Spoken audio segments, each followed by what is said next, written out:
Okay, here's a video on Epicureanism. And Epicureanism is contemporary with Stoicism, which I talked about in the last video. You can find it on the link below. And so with Stoicism, the founder was Zeno, and he was a contemporary of the founder of Epicureanism, which you can find by looking at the name in the title. That's right, Epicurus. So let's write that down. So Epicurus is the founder of Epicureanism, which is around 300 BC, about the same time as Stoicism. And there's similarities and differences between the two, and there's another video on that, so we'll just concentrate on Epicureanism. And there's a myth on Epicureanism, the same myth that is with Stoicism, is people may think that Epicureanism is about obtaining the pleasure. It's not what it is, it's not hedonism. So it's not hedonism. Hedonism seeks sensual and indulgent pleasure. That's not what Epicureanism is all about.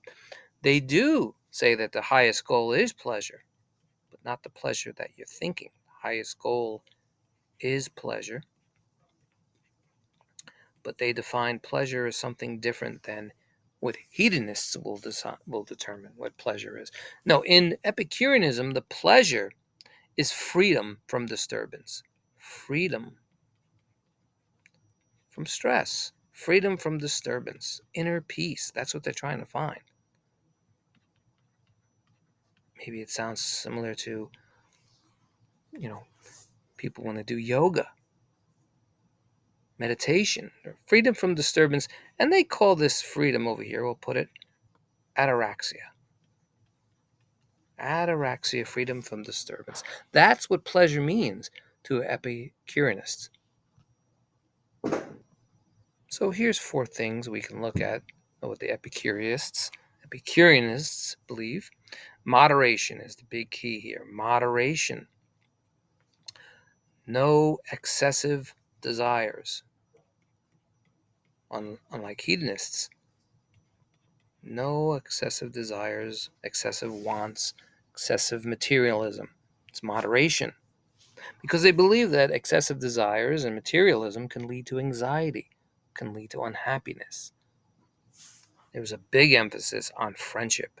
Cultivating friendships is a big key in Epicureanism. They also reject religious institutions, not to say they're atheists. They don't reject the gods, as in ancient Greece, they knew about the gods. They didn't reject the gods, just the institutions. They also wanted limited government, something like a libertarian today.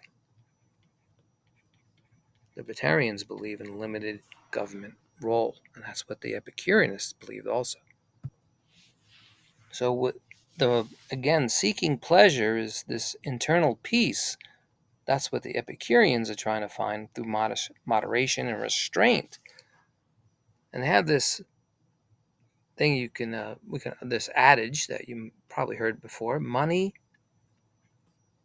cannot buy happiness. Of course, they would have said wealth. Wealth can't buy happiness. Can't buy love, right? Money cannot buy happiness.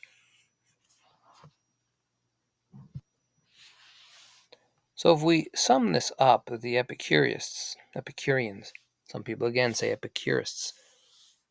The proper definition probably you should say is Epicureans. But again, avoid excess pleasure and desires. Find inner peace by self-improvement.